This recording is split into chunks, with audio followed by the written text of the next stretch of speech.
మనము ఆర్థికంగా బలపడాలంటే, మనవాడు బలపడాలంటే, మన మతం బాగుండాలంటే మనము మన వాళ్ళ దగ్గరే కొనాలి స్వామి. అన్య మతస్థుడు మీ మిత్రుడైనా సరే కొనకండి, మీ శత్రువైనా సరే మన హిందువు దగ్గరే 10 రూపాయలు ఎక్కువైనా కొనండి ఏం స్వామి. వాళ్ళు ఆర్థికంగా బలపడితే నష్టపోయేది మన మతమే. మన మతమే మన బలం. ఏం స్వామి, మన మతం మన మతం మన బలం, మన మతం. కాబట్టి గుర్తుపెట్టుకోండి స్వామి. ప్రతి ఒక్క స్వామి మీరు టెంకాయ కొంటున్నా, పూలు కొంటున్నా, ఎందుకంటే సగం సమాజము మిగతా మన హైందత్వము సనాతనలు కాకుండా మిగతా సమాజం అంతా బతుకుతా ఉండేది మన మూలాల, మన ఆర్థిక మూలాల మీదే. మనం కొంటేనే వాళ్ళ బతుకు, మనం పూలు కొంటేనే వాళ్ళ బతుకు, మనం ఆయిల్ కొంటేనే వాళ్ళ బతుకు. కానీ ఆఖరికి హిందూ మతం మీద విషయం కక్కే మతాలు ఉన్నాయి.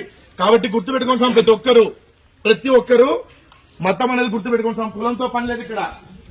హైందవ జాతి అంతా బాగుండాలంటే, ఆర్థిక మూలాలు బాగుండాలంటే మనం మన దగ్గరే కొనాలి స్వామి. ఒక్కరికి గుర్తుపెట్టుకోండి స్వామి. ఎక్కడ పోయినా చెప్తున్నాను, దయచేసి అందరూ గుర్తుపెట్టుకోండి స్వామి. ఇది స్వామి.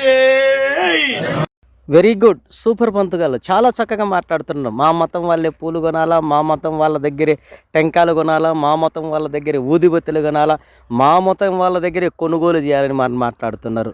బుద్ధి జ్ఞానం ఉండాలని మాట్లాడడానికి. ఏదైనా కూడా మీరు పంతులుగా ఉన్నారు, అనేక మందిని ప్రేమించే వారికి ఉండాలి, అనేక మందిని ఆశీర్వదించే వారికి ఉండాలి. ఇలాంటి మాటలు, ఇలాంటి క్రియలు మీరు చేయదండి.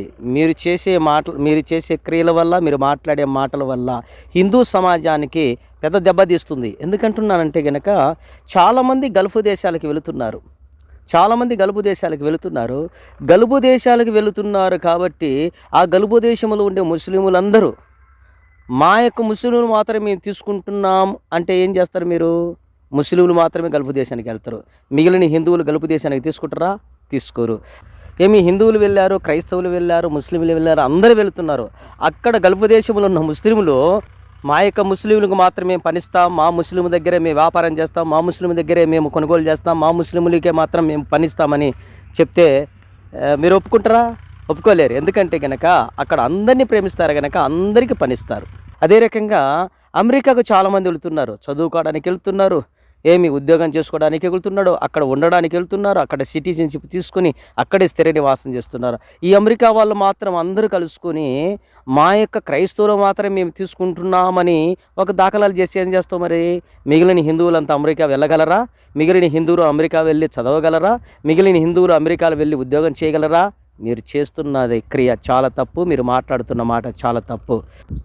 అదే రకంగా హాస్పిటల్కు యాక్సిడెంట్ అయిపోయింది, నేను హాస్పిటల్ చేర్చారు, యాక్సిడెంట్ అయిపోయింది, రక్తం మార్చాలా, యాక్సిడెంట్ అయిపోయింది, ఇక్కడ హాస్పిటల్లో నీకు ట్రీట్మెంట్ ఇవ్వాలా, అక్కడ ట్రీట్మెంట్ ఇచ్చే దగ్గర అక్కడ బెడ్లో కూర్చొని మా మతం వాళ్ళు మాత్రమే మాకు ట్రీట్మెంట్ చేయాలి అని అడగగలవా? మా మతం వాళ్ళు మాత్రమే మాకు రక్తం ఇవ్వాలి అని అడగగలవా? మా మతం వాళ్ళు మాత్రమే మమ్మల్ని చూసుకోవాలని అడగలవా? మా మతం యొక్క హాస్పిటల్కి మాత్రం వెళ్తానని నువ్వు చెప్పగలవా? నువ్వు చెప్పలేవు. అటు చెప్తే చచ్చిపోతావు. భారతదేశం అనేది సర్వమత సమ్మేళనం, అందరం కలిసి జీవించాలా. ఎవరు ఏ మతం దగ్గరైనా కొనుక్కోవచ్చు, ఎవరు ఏ మతం దగ్గరైనా అమ్మవచ్చు, ఎవరు ఏ మతం దగ్గరైనా ఏ అంగళ్ళైనా తిరగవచ్చు. అలా చెప్పాలి కానీ మా మతం వాళ్ళ దగ్గరే కొనుక్కోవాలా, మా మతం వాళ్ళ దగ్గరే ఉండాలి. ఓకే, భారతదేశము 90% 80% హిందువులుగా ఉన్నారు కనుక ఈ హిందువుల దగ్గర మాత్రమే కొనుక్కుంటే మిగిలిన 10% 5% క్రైస్తవులు వెళ్ళిపోతారు, మిగిలిన 10% 5% ఉండే ముస్లింలు కూడా వెళ్ళిపోతారు. వీళ్ళకు కూడు పెట్టకూడదు, వీళ్ళకు కొరాక పెట్టకూడదు, వీళ్ళకు వ్యాపారాలు కొనసాగకూడదు, వీళ్ళకి దగ్గర రానియకూడదని ఉద్దేశం కలిగే కదా మీరు మాట్లాడుతున్నది. అదే రకంగా ప్రపంచమంతటా చూస్తే గనక ముస్లింలు మీకంటే అధిక పక్షములు ఉన్నారు, క్రైస్తవులు అందరికంటే ఎక్కువ పక్షంగా ఉన్నారు, హిందువులు అందరికంటే చాలా తక్కువగా ఉన్నారు. ఇప్పుడేం చెప్పాలి మరి? ప్రపంచమంతా అనుకుంటే గనక ఈ హిందువులను ఏ దేశానికి తీసుకోదు, హిందువులను ఏ దేశానికి పంపించదు, హిందువులను ఏ దేశానికి కూడా తీసుకెళ్ళి చదువు చెప్పరు, ఏ దేశంలో కూడా ఉద్యోగం ఇవ్వరు, ఏ దేశంలో కూడా పనులు ఇవ్వరు, ఏ దేశానికి కూడా వెళ్ళడానికి వీలు లేదు. మీలాంటి వాళ్ళ మాటలు వింటే ఇక్కడ ఉండే హిందువులకు చాలా దెబ్బ. కనుక ఈ పండితుడు చెప్తున్న మాటలు ఎవరైనద్దండి, జాగ్రత్త. మా మతం వాళ్ళ దగ్గరే కొనాలా, మా మతం వాళ్ళ దగ్గరే ఉండాలా. ఇతను మతాల మధ్య చిచ్చు పెడుతున్న మాటలు మాట్లాడుతున్నారు, జాగ్రత్త.